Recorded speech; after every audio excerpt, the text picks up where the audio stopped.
स्वागत है आप सभी लोगों का मेरे चैनल साइंस टू टेक्नोलॉजी में। मैं अनुपम विपुल आप सभी लोगों का स्वागत करता हूं आज के शो कंप्यूटर वेडनेसडे में। आज हम लोग बात करेंगे लाइफाई के बारे में यानी लाइट फिडेलिटी के बारे में। तो आइए से समझते हैं। ये पहले भी मैंने डिस्कस किया था लेकिन अभी वापस न्यूज़ में आ गया है तो समझते हैं। तो सबसे पहले समझिए कि आज की दुनिया में हर किसी को वर्ल्ड वाइड वेब से जुड़ना है और इसका फ़ायदा है। मतलब ये ऐसा चीज़ नहीं कि लग्जरी है या नहीं करेंगे फ़र्क नहीं पड़ता, ये फ़र्क पड़ता है। चाहे वो फाइनेंशियल सर्विस हो, चाहे मेडिकल सर्विस हो, चाहे वो एजुकेशन हो, हर मामले में इसकी इम्पोर्टेंस बहुत ज़्यादा इम्पोर्टेंट है। और हम लोग को अच्छा स्पीड भी चाहिए क्योंकि कहने को बहुत लोगों के पास मोबाइल फ़ोन है, कहने को उस मोबाइल फ़ोन में 3G 4G या 5G हो सकता है, लेकिन स्पीड अगर भरोसेमंद नहीं है तो उसका कोई ख़ास मतलब नहीं है। अब मैं स्पीड बहुत ज़्यादा नहीं बात कर रहा हूँ, मतलब अगर हम लोग को 100 एमबीपीएस मिल जाए या 50 भी, मैं 100 थोड़ा ज़्यादा ही बता रहा हूँ, लेकिन अगर स्टेबल तरीके से मिले कि 100 है तो 100 है, 99% लोगों का काम हो जाएगा। और 1 जीबीपीएस तक अगर आप पहुँच जाते हो, जो कि अब जियो फाइबर जो डायरेक्ट फाइबर टू होम्स है, वो सब ये पॉसिबल हो गया। उसमें तो आप एक स्मॉल बिज़नेस से लेके एक मीडियम बिज़नेस तक सँभाल सकते हैं। तो स्पीड चाहिए हम लोग को, ऐसा नहीं कि बस आप दे दो कनेक्शन, कहने को मतलब बहुत लोगों के पास मोबाइल है जिसमें कनेक्शन है, लेकिन एकदम भगवान भरोसे रहता है। कुछ भी नहीं कर सकते। आप वीडियो कॉल भी किसी को करेंगे, आधा टाइम डेटा नहीं जाएगा इधर से उधर। तो वैसे से काम नहीं चलेगा। हम लोग को चाहिए जो मिनिमम 100 तक छू सके। एक्चुअली 50 भी कर ले लेकिन स्टेबल रहे तो बम-बम रहेगा। और 1 जीबीपीएस जीजी है, मतलब कि 1 जीबीपीएस पे आप रो नहीं सकते। अब ये समझिए कि जो नंबर्स ऑफ यूज़र्स है कि कितने लोग एक्चुअली यूज़ करें, ये नंबर एक्सपोनेंशियली भाग रहा है। इंडिया शुरू-शुरू में मतलब 2000 में देखिए तो बारली 4-5% भी नहीं थे। अभी के टाइम में मतलब 2020 का अगर बात करते हैं तो 2020 का हिसाब आया कि हम लोग 48% तक पहुँच चुके हैं। यानी कि इंडिया में लगभग आधी आबादी यानी कि ऑलमोस्ट हाफ बिलियन से ज़्यादा लोग, अराउंड कहिए 600 मिलियन लोग तक जो है पहुँच चुका है। इंटरनेट पहुँच चुका है। मतलब 60-70 ये मतलब 150 करोड़ के आसपास की आबादी समझ लिए तो उसका आधा हम लोग हैं, पहुँच चुके हैं ऑलमोस्ट। तो बहुत ज़्यादा लोग चल रहे हैं उसके पीछे। अब बात है कि उनको सबको चाहिए और सबको स्पीड भी चाहिए। अब बात है कि जो हमारा करंट इंफ्रास्ट्रक्चर है, जैसे कि जो हम लोग हल्ला कर देते हैं, 5G टावर लगा देंगे, हुलुलुलु कर देंगे, वो सब का कोई मतलब नहीं। अभी वो सस्टेन नहीं कर पा रहा और स्पीड नहीं दे पा रहा है। यानी कि जब लॉन्च होता है सर्विस तो ये स्पीड मिलता है। जैसे ही सर्विस में लोग आते हैं, यानी कि एक्चुअली यूज़र्स बढ़ते हैं, ये घटते-घटते खत्म हो जाता है। जो कि आप लोगों के साथ हो चुका होगा। जियो 4G का जब मतलब एकदम शुरू-शुरू में लॉन्च किए थे, एकदम भयानक स्पीड होता था, लेकिन उसके बाद मतलब जियो 4G पे लोग मतलब अच्छा खासा वीडियो कॉल कर सकते थे, कॉन्फ्रेंस कर सकते थे, आज के टाइम में भगवान भरोसे हो जाता है। जैसे ही एक बार कस्टमर्स आने लगते हैं, वो बोल जाता है। तो हमारा जो करंट स्ट्रक्चर है, वो नहीं सँभाल सकता। तो इसे अपग्रेड क्यों नहीं करते? अपग्रेड करने में ये प्रोहिबिटिवली एक्सपेंसिव है, यानी कि ऐसा नहीं कि फिज़िक्स मना कर रहा है, लेकिन इतना खर्चा होगा कि कंपनी बोलती है कि हम नहीं करेंगे। तो हिसाब वही रहता है कि प्रॉब्लम यही है, लोगों की संख्या बढ़ती जा रही है, उन सभी को स्पीड चाहिए और जितने ज़्यादा लोग अभी बचे हुए हैं, यानी कि अभी बहुत ज़्यादा लोड पड़ना तो बाकी ही है। अभी लोड पड़ना बाकी है और उसके हिसाब से जो हम लोग स्केल करना अगर चाहें अपना मतलब इकोसिस्टम को, वो इकोसिस्टम बोलता है सर बहुत लुट जाएँगे, बहुत ज़्यादा लुट जाएँगे इस पे। तो यही एक सीरियस समस्या है। तो इस समस्या का करंट समाधान क्या है? तो करंट समाधान है कि हम लोग हमेशा फाइबर यूज़ करते हैं और फाइबर ऑसम है, उसमें कोई डिस्कशन नहीं करना है। और उसमें फाइबर की स्पीड होती है ऑलमोस्ट लाइट स्पीड और वो स्टेबल होता है और स्टेबल वो समझने की बहुत ज़्यादा ज़रूरी होती है। जैसे कि बहुत सारे फाइनेंशियल सर्विस से जितनी चीज़ रिलेटेड है, वो परफेक्ट टाइमिंग पे चलता है। यानी कि आपका जो एटीएम का मशीन डाला गया है, जिसके पीछे जो एन्क्रिप्शन डिक्रिप्शन चल रहा है, वो टाइम सेंसिटिव है। यानी कि उसको आप ऐसे कनेक्शन से नहीं जोड़ना चाहोगे कि भैया उसका पिंग चेंज हो रहा है, वो नहीं काम करेगा। मतलब या तो रिस्की हो जाएगा। कंपनी कर सकती है, जैसे कि मान लीजिए बहुत ज़्यादा रिमोट आउटपोस्ट मिलता है, कहीं-कहीं पे एटीएम बैंक लगा देती है, तो सैटेलाइट से करती है, वो उतना स्टेबल नहीं होता है। लेकिन तब वहाँ रिस्क लेती है, वो उनका इंश्योरेंस प्रीमियम उस जगह के लिए ज़्यादा आता है कि भैया ये तो कोई भी हैक कर सकता है। जनरली करते नहीं है रिमोट एरिया में, इसीलिए कंपनी रिस्क ले लेती है, लेकिन आप नहीं चाहोगे वैसा। और स्टॉक मार्केट तो कभी भी अनस्टेबल नेटवर्क पे छुआ भी नहीं जाएगा। तो ये सब समझना बहुत ज़रूरी होता है कि हम लोग को कुछ ऐसा चाहिए था जो बम-बम हो, फाइबर दे दिया, स्पीड देता है, स्टेबिलिटी देता है। लेकिन लुटता वो सिर्फ़ इस जगह कि जब उसको आपको ज़मीन में बिछाना पड़ता है, यानी कि जब आप उसको ट्रेंचिंग करनी पड़ती है, तब ये लूट मारता है। अभी जितने भी आप मोबाइल टावर देख रहे हैं, उसमें है क्या? उसमें एक कंडुइट है, 1 या 2 या 3 भी हो सकता है। वो कंडुइट कहीं से फाइबर लाके उसमें दिया हुआ है। जनरली एक्सचेंज होता है, हर शहर के बाहर एक एक्सचेंज होता है, उस एक्सचेंज में मेन फाइबर आता है। मेन फाइबर वो सारे मोबाइल टावर्स तक में जाया जाता है। मोबाइल टावर से वो रेडियो वेव्स में या जियो फाइबर या एयरटेल फाइबर के केस में उनका एक अलग ओएनटी बॉक्स लगा रहता है। वो मोबाइल टावर वाले ही फाइबर पे चल रहा है, उससे अलग उसको ब्रेकआउट करता है और वो आप लोगों को डिस्ट्रीब्यूट कर देता है। तो वही समझिए, मेन खर्चा टावर में नहीं है, मेन खर्चा फाइबर में भी नहीं है। फाइबर को ले करना यानी कि इधर से उधर लगाना, उसमें लुटते हैं लोग। फाइबर को बिछाना, जैसे कि ये गूगल बीच में ट्राई किया था गूगल फाइबर देने का, और उनका था कि वो माइक्रो ट्रेंचिंग करेंगे, क्योंकि मतलब आप जितना बड़ा रोड खोदोगे उतना दाम देना पड़ेगा, उसको रिपेयर करना पड़ेगा, बहुत ज़्यादा लुटते हैं। तो उस चक्कर में हो गया कि माइक्रो ट्रेंचिंग करो। तो मतलब कुछ काफ़ी जगह पे सक्सेसफुल हुआ, काफ़ी जगह पे उतना सक्सेसफुल नहीं हुआ। और सबसे बड़ा खतरा जो है इसको, कि ब्यूरोक्रेसी इसमें बहुत होता है। यानी कि जियो फाइबर जब देना शुरू करता है इंडिया में पहली बार, तो उनको आधा से ज़्यादा समस्या सिर्फ इससे हो रहा था कि परमिशन कैसे लें, कि रोड विभाग परमिशन कैसे लें। मतलब इनके पास पैसा है, सेंट्रल गवर्नमेंट बोल भी दिया कि ठीक है आप करो, लेकिन स्टेट गवर्नमेंट का एक एम्प्लॉय बोल सकता है कि नहीं हम नहीं करेंगे। अब बैठ के उसको 6-7 महीना घिसिए उसके आगे पीछे, तब जाके वो परमिशन देगा। ऐसे बहुत ज़्यादा ब्यूरोक्रेसी होती है। मतलब आराम से हो सकता है कि एयरटेल कंपनी हो कि देखो भैया हमारा ये मोबाइल टावर सैचुरेट हो रहा है, इसका जो फाइबर लिंक है वो फुल हो चुका है और इसमें नहीं रह सकता, यानी एक दूसरा फाइबर लिंक कहीं से डालो। वो सोच भी लिए होंगे, पाथ भी खोज लिए होंगे कि अच्छा ये हमारा एक्सचेंज है, यहाँ से ये लाइन लाएंगे, इस टावर से कूद के जाएंगे, क्योंकि ऑब्वियसली आप डायरेक्ट नहीं जोड़ोगे, हमेशा उसका रिंग बनाया जाता है ताकि एक भी फेल होने पे मतलब दूसरा पाथ रहे। इसीलिए बोले हर mobile tower generally 2 mobile tower से जुड़ा होता है, ताकि पाथ फेलियर एक पॉइंट से ना हो। तो वो करने की कोशिश की, नहीं सर हम यहाँ का परमिशन नहीं देंगे, ये जगह रोड काटने नहीं देंगे, यहाँ पे आपको बेरी करने नहीं देंगे। तो ये सब के चक्कर। और रहा बात जो आप लोग देखते हैं हॉरिजॉन्टल ड्रिलिंग जो होती है, हम लोग जनरली वर्टिकल देखते हैं, हॉरिजॉन्टल ड्रिलिंग भी होती है आजकल, उसके लिए भी परमिशन चाहिए। और वो सब परमिशन में लूट मारते हैं, मतलब इतना टाइम खाते हैं कि कंपनी ट्राई नहीं करती। और ये तो बता रहा हूँ कि स्टार्ट होने से पहले आपको इतना टाइम लग जाएगा ब्यूरोक्रेसी के चक्कर में। तो ये बहुत ज़्यादा सीरियस समस्या बना देता है। पैसा ना तो फाइबर का, ना मशीन का, ना लोगों का है, पैसा है वो ब्यूरोक्रेसी का। सबसे बड़ा खतरा वही रहता है। जो आप लोग सुनते हो ना कि 1 करोड़ रुपया लगता है 1 किलोमीटर फाइबर देने, फाइबर उतना महंगा है? नहीं। जो आर्मर्ड फाइबर होता है? नहीं। कोई फाइबर उतना महंगा नहीं है। उसको बिछाने का मशीन? नहीं। 1 करोड़ में तो सर मशीन खरीद के आप रख दोगे, कि भैया छोड़ो कि इसको रेंट करता है, खरीद के आप रख दोगे 1 करोड़ में। तो जा कहाँ रहा है पैसा? पैसा ब्यूरोक्रेसी खा रहा है। तो वही समझिए कि, और ये बहुत धीमा होता है। ये एक फिजिकल बात है कि मान लीजिए आपने ब्यूरोक्रेसी कर दिया, लेकिन आपको 10 किलोमीटर का काम करना था, टाइम तो लगेगा सर, टाइम तो लगेगा। माइक्रो ट्रेंचिंग कर रहे तो बात अलग है, लेकिन टाइम तो लगेगा उसको करने में। तो ये इसका एक सीरियस है। तो इसका साइड इफेक्ट होता है ये सारा सिचुएशन मिला के cost per kilometre stupid high हो जाता है। तो इसीलिए आपको इस तरह के टावर कई जगह पे दिखेंगे। तो ये टावर होता है, ये वायरलेस बैकबोन है, यानी वायरलेस बैक हॉल। फाइबर अगर नहीं बिछा पाया जा रहा है माउंटेनस एरिया में, तो ऐसे ऐसे टावर्स के ऊपर टावर्स लगा दिए जाएंगे 4-5 तो वो समझिए बैक हॉल का काम कर रहे हैं। जो टावर आप देख रहे हैं कुछ जरूरत से ज़्यादा ऊंचा है और कुछ जरूरत से ज़्यादा उसमें एंटीनास लगे हुए हैं, जनरली वो मोबाइल टावर नहीं है, वो बैक हॉल टावर है। उसमें मोबाइल टावर जोड़ा जा सकता है, कोई बड़ी बात नहीं है, जोड़ ही देते हैं जनरली, लेकिन उसका मेन काम रहता है कि दूसरे लिंक से ज्वाइन करें जो फाइबर से कनेक्टेड है। तो इसका काम होता है वायरलेस रिपीटर के तौर पे, कि हम सिग्नल ले रहे हैं, हम रिपीट कर रहे हैं, और मेरा सिग्नल से मतलब इसके नीचे से फिर फाइबर निकलेगा जो आपके दूसरे मोबाइल टावर्स को चला सकेगा।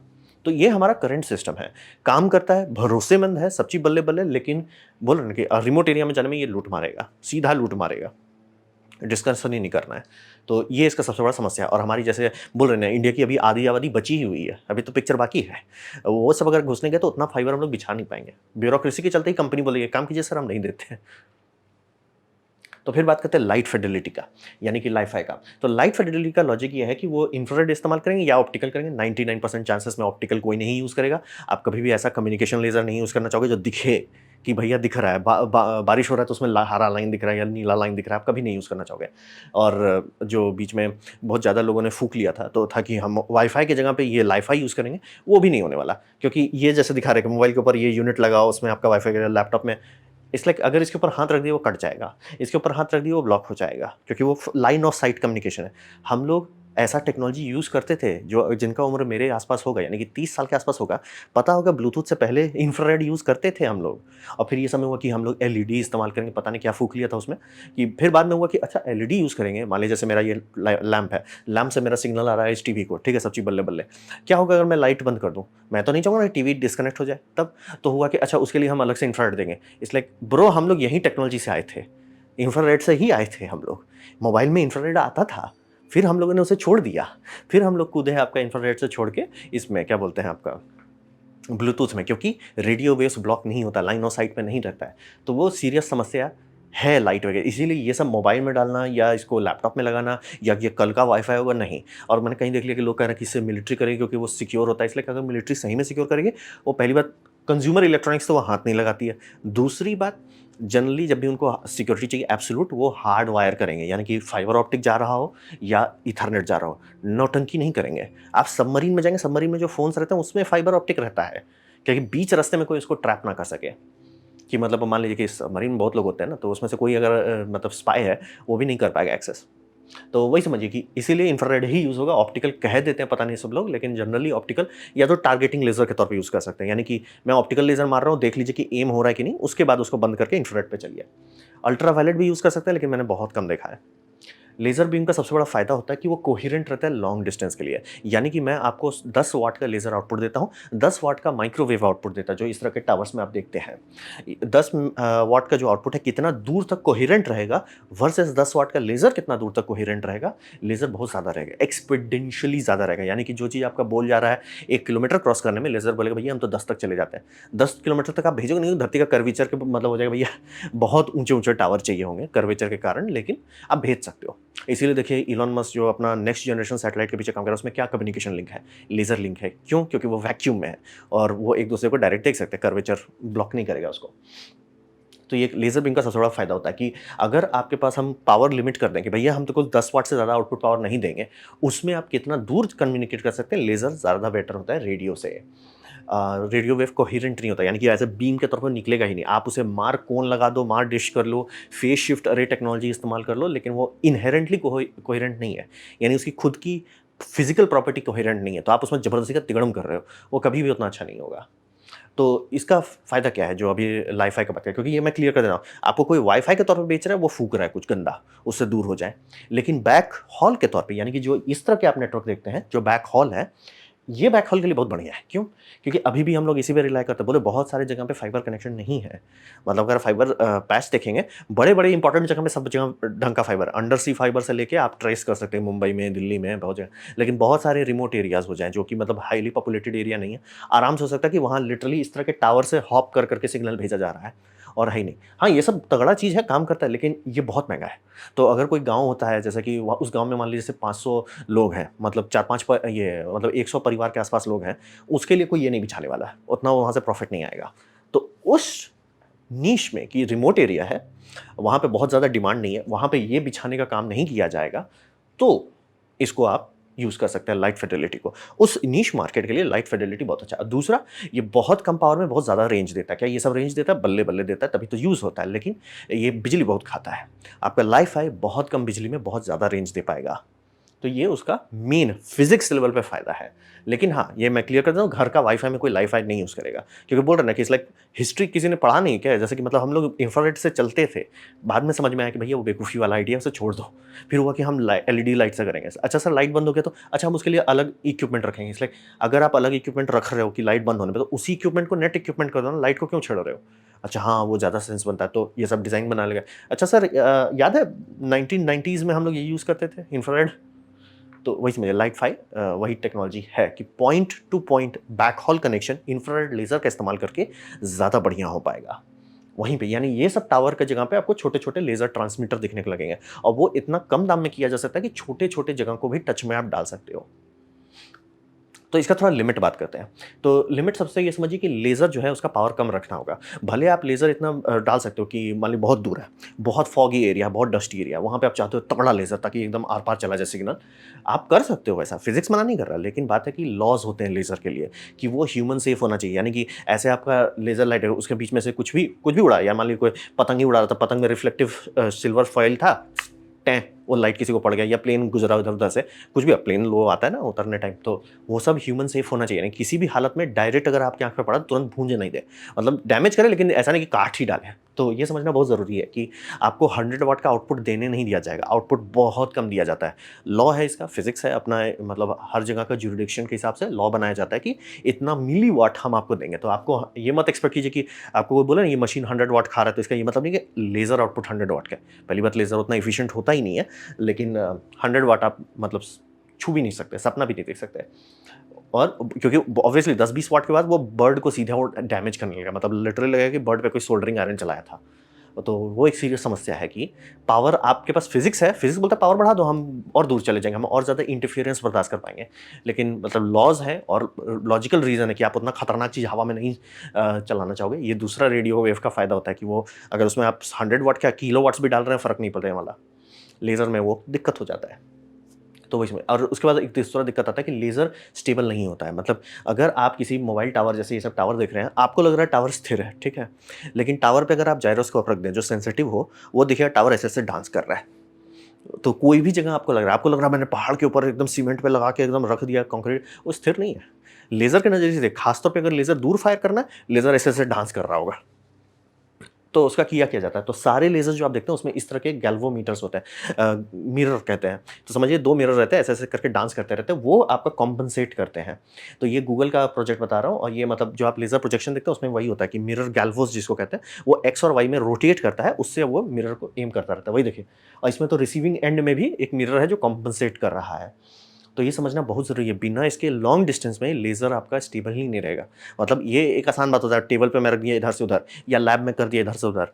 रियल लाइफ़ में खुला हवा में कोई चीज़ स्थिर नहीं है। आप बिल्डिंग के ऊपर रखें, बिल्डिंग भी हिलता-डुलता रहता है। और वो बिल्डिंग जो ट्रेन मेट्रो स्टेशन के आस-पास है, लिटरली मेट्रो जाएगी, वो लेज़र इधर से उधर, "ओए! क्या हो गया? क्या हो गया जी?" वो करने लगेगा। तो ये समझना बहुत ज़रूरी है, लेज़र में स्टेबलाइज़ेशन देना पड़ता है। डिस्टेंस चाहिए, स्टेबलाइज़ेशन दीजिए। और basically high speed mirror galvo use किया जाता है। ये टेक्नोलॉजी हमारे पास है, ऐसी बात नहीं कि नहीं है, लेकिन महँगा होता है। और फिर ये समझिए सबसे बड़ा असर जो इसमें सबसे बड़ा लिमिटिंग है, क्योंकि ये मैं इंडिया का आंध्र प्रदेश का दिखा रहा हूँ, नीचे मैंने वीडियो दे दिया, गूगल ने लाके यहाँ लगाया हुआ है। तो इसका सबसे बड़ा प्रॉब्लम ये है कि एटमॉस्फेरिक ट्रांसमिशन डिपेंड करता है कि आपका कम्युनिकेशन कैसा हुआ। फाइबर एक बार बिछ गया, जब तक उसे फिजिकली कोई काटता नहीं है, उसको कुछ नहीं बिगड़ने वाला। बिजली गिरे, कुछ गिरे, उसको कोई फ़र्क नहीं पड़ने वाला। बारिश हो, तूफ़ान आए, आग लगे, डस्ट स्टॉर्म हो, उससे कोई फ़र्क नहीं पड़ता, इसे पड़ेगा। मतलब ऑप्टिकल नहीं यूज़ कर रहे हैं तो ज़्यादा बर्दाश्त कर पाएगा, लेकिन उसका लिमिट हमेशा रहता है।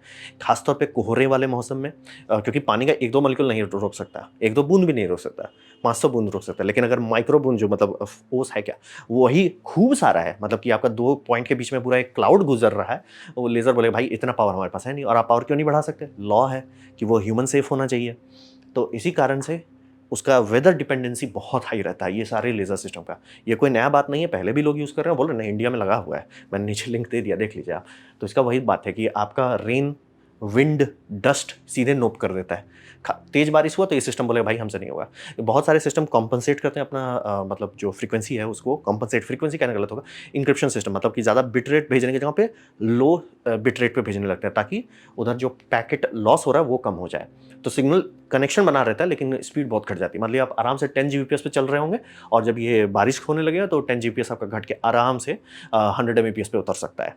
तो ये सब इसका एक सीरियस समस्या है कि वेदर जो है इसको एकदम नहीं टॉलरेट करता है, कि इसे कहते हैं फ्री फायरिंग लेज़र कहा जाता है इस सबको, टेक्नोलॉजी को, कि free firing, free air laser communication, क्योंकि कोई पाइप नहीं है ना।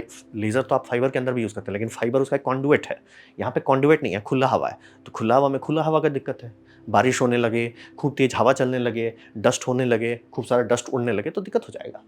तो इसका लिमिट है, ऐसा बस मत सोच लीजिए कि बस मैं 2 टावर के ऊपर लगा दूँगा, बुर्ज खलीफा के ऊपर लगाएँगे ये लेज़र और दूर मारेंगे, बहुत दूर जाएगा। लेकिन उधर उसका ये सर्वो मोटर बोलेगा भाई हम इसको स्टेबलाइज़ नहीं कर सकते। इतना वो डांस करेगा कि हम नहीं स्टेबलाइज़ कर सकते।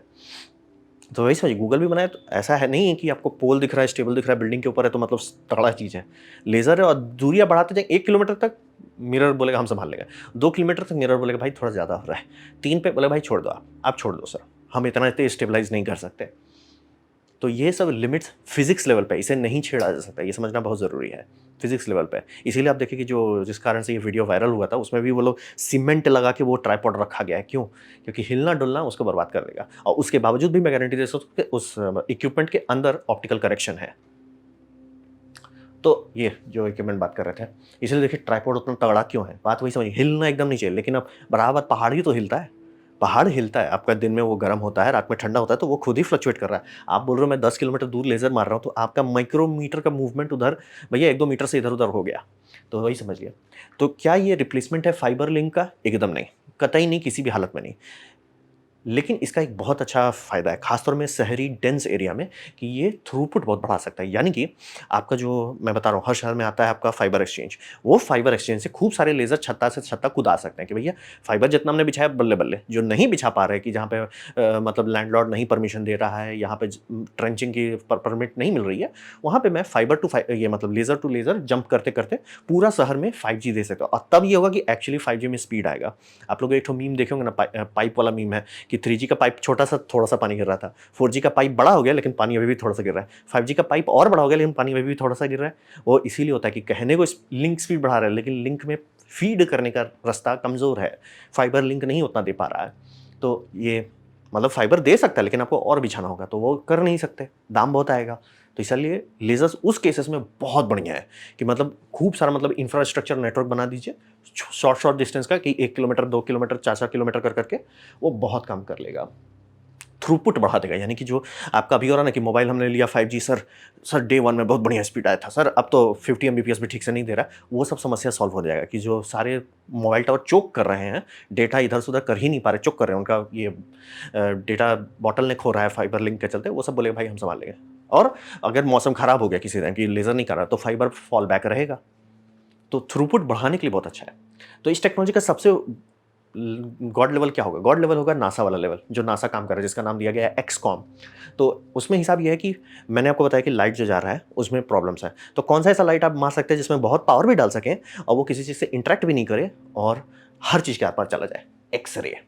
तो एक्सरे कम्युनिकेशन, ये जो इस पे ये मतलब सो नासा टेस्ट मार रहा है, इसका फ़ायदा ये तो प्लाज्मा वॉल चीर के निकल जाता है, यानी कि जब भी हाइपरसोनिक वेपन से आपको कम्युनिकेट करना है, नॉर्मल कम्युनिकेशन होगा नहीं क्योंकि रेडियो वेव नहीं जा सकता।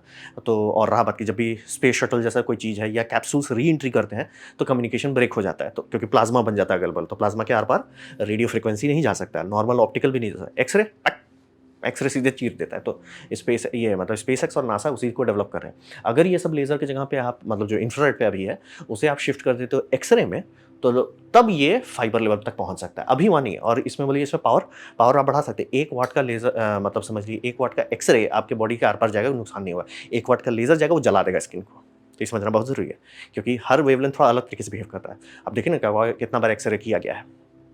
तो एक्स-रे वो सारा समस्या से होगा। और एक्स-रे का बैंडविड्थ कि कितना वो बैंडविड्थ दे सकते हैं, थ्योरेटिकली वो इतना ज़्यादा है कि सर गीगाबिट में हम बात नहीं करते, हम पेटाबाइट्स पर सेकंड में बात करते हैं। बहुत ज़्यादा उसका बैंडविड्थ होगा, अगर हम लोग टेक्नोलॉजी बना ली उसे यूज़ करने लायक, क्योंकि बोलिए अभी नासा उसके अर्ली स्टेज में रखा हुआ है। तो ये आप सबसे फाइनल स्टेज है, कहते हैं ना फाइनल इवॉल्व्ड फॉर्म, कि आप शांति से एक्स-रे का इस्तेमाल करो, वो किसी को दिखेगा नहीं, किसी चीज़ से वो रिफ्लेक्ट करना भी बहुत मुश्किल है, उसको उसमें आप पावर भी बढ़ा सकते हैं, ऐसा नहीं रहेगा कि लिमिट रहे, क्योंकि वो रिफ्लेक्ट नहीं करना। और किसी को आँख पे अगर मेरे आँख से अगर गुजर भी गया, कुछ नहीं हुआ, जैसे एक्स-रे आप कराते हो क्या होता है आपका? कुछ नहीं ना वैसे ही। हाँ, मतलब उसके सामने खड़े नहीं रहना है आपको, वो नहीं करना है। तो ज़्यादा पावर रख सकते हैं, ज़्यादा इंटेंसिटी रख सकते हैं और उसका फ़ायदा रहेगा कि वो ज़्यादा दूर और उसे एटमॉस्फेयर नहीं रोक सकता। बारिश हो रहा है, एक्स-रे बोले बैक, तूफ़ान आ रहा है बैक, आंधी चल रहा है, वो चला जाएगा, वो आर-पार चला जाएगा, तो आपका सिग्नल रहेगा, तो उसका अप टाइम बहुत बढ़िया रहेगा। लेकिन अभी के टाइम में इसका सबसे बड़ा फ़ायदा होगा, जो हम लोग laser point two point link कर रहे हैं, ये उसको कहते हैं ना जैसे लास्ट माइल सॉल्यूशंस। यानी कि क्या इंडिया में अंडर सी फाइबर लिंक्स हैं? बहुत सारे हैं। मतलब जियो इतना पॉपुलर क्यों है? क्योंकि उन्होंने अपना अंडर सी फाइबर बिछा दिया, जो कि बहुत बड़ी बात है। और इंडिया में गवर्नमेंट का भी बिछाया हुआ है, तो बहुत बम-बम हमारे पास फाइबर आ रहा है। वो फाइबर को लोगों तक पहुंचाने में बड़े-बड़े शहर संभाल लिया गया। मिड टियर शहर को जियो ने संभाल लिया, एयरटेल संभाल लिया, बम-बम हो गया। लेकिन बहुत सारे रिमोट एरिया, जैसे ये पूरा वीडियो जो था ना, ये रिमोट एरिया है कि वहाँ पे क्या हो? तो वहाँ पे ये सब टेक्नोलॉजी बहुत बढ़िया रहता है। तो इसका कोई लिमिट है? हाँ, लिमिट है। यानी कि ये सब सिस्टम में तो खराब मौसम में आराम से उनका कनेक्शन डाउन हो जाएगा। फाइबर का यही फ़ायदा रहता है, एक बार आप बिछा दें, जब तक फाइबर टूटता नहीं है, कुछ नहीं होता। अब बोले फाइबर इंटरफेरेंस प्रूफ होता है, यानी कि बिजली गिर रहा है ज़मीन पे, उसको कोई फ़र्क नहीं पड़ेगा। पानी पड़ रहा है, कोई फ़र्क नहीं पड़ रहा है, कुछ नहीं पड़ रहा है, उसका इंटरफेरेंस नहीं होने वाला।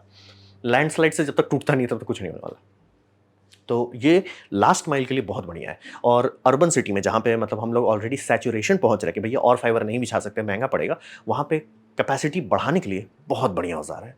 तो एक अच्छा टूल है, लेकिन थोड़ा बहुत ज़्यादा मत बह जाइए इसके पीछे। इससे वाई-फाई बदल देंगे, नहीं सर, वो थोड़ा ज़्यादा फूँक लिए, थोड़ा पीछे आ जाइए। बैकबोन कनेक्शन के तौर पे बहुत बढ़िया टेक्नोलॉजी है, और जब तक ये एक्स-रे में शिफ्ट करेंगे तब जाके आप, हाँ भाई, अब हम लोग फाइबर उतना नहीं बिछाते क्योंकि भैया एक्स-रे वाला है, वो सँभाल लेता है। तो ये सब भविष्य में होगा। लास्ट माइल, रिमोट लोकेशन को सँभालने के लिए काफ़ी अच्छा चीज़ है। और हैरानी की बात ये है कि समझिए अमेरिकन गवर्नमेंट खूब पैसा खर्च करती थी यही सब के लिए, लेकिन सारे जो टेलीकॉम कंपनीज थी वहाँ के वो सीधा पैसा खा गए। इसीलिए स्पेसएक्स बनाया, जिसे हम लोग कहते हैं स्टारलिंक। स्टारलिंक होना नहीं चाहिए था, अमेरिका की किसी कंपनी को स्टारलिंक बनाने की जरूरत नहीं पड़नी चाहिए था। वो इतना वो पैसा खर्च किया था कि हर जगह ये बिछा सकें, लेकिन सारी मतलब गवर्नमेंट पैसा देता था कि लीजिए मिलियंस ऑफ डॉलर लीजिए, फाइबर बिछाइए। कंपनी थी खत्म, वो खा गया, सीधा खा गया। तो स्पेसएक्स बोला कि भैया उतना पैसा आप उनको दे रहे हो, वो तो सीधे गटक रहे, हमें दे दो, हम तो पूरा प्लेनेट ही कवर कर देंगे। तो वही ये इंडिया में भी हो रहा है कि मतलब बहुत जगह बहुत सारी कंपनी का बहुत ज़्यादा प्रॉफिट है, उसका थोड़ा सा भी वो खर्च, थोड़ा सा मतलब उनका शेयर मार्केट में भी फर्क नहीं पड़ेगा, थोड़ा सा खर्च करेंगे, अरे सर ये एरिया में फाइबर बिछा दिए, क्योंकि बोला फाइबर लॉन्ग टर्म सोल्यूशन है। लॉन्ग टर्म एक बार ढंग से अच्छा फाइबर बिछा दिया जाए, हो गया सर, समस्या खत्म। तो ये था मेरा प्रेजेंटेशन लाइट फिडेलिटी के बारे में। उम्मीद करता हूँ आपको अच्छा लगा, कुछ सीखने मिला, कुछ समझ में आया हो। अगर ऐसा है लाइक कर दें, दोस्तों शेयर कर दें, उससे मेरा काफ़ी भला होगा। नहीं अच्छा लगा, नहीं पसंद आया, कोई बात नहीं, आप डिसलाइक दबा सकते हैं। मैं कहूँगा डिसलाइक 2 बार दबाएं, उससे मुझे पता चलेगा कितना ना पसंद हुआ है। मैं आपसे कहूँगा कमेंट लिखें, मैं हर कमेंट को पढ़ने की कोशिश करता हूँ। आपसे कहूँगा सब्सक्राइब कीजिए, बेल दबाइए अगर आप फ्री हैं तो। आपने मेरा वीडियो देखा, जान के मुझे बहुत खुशी हुई। धन्यवाद।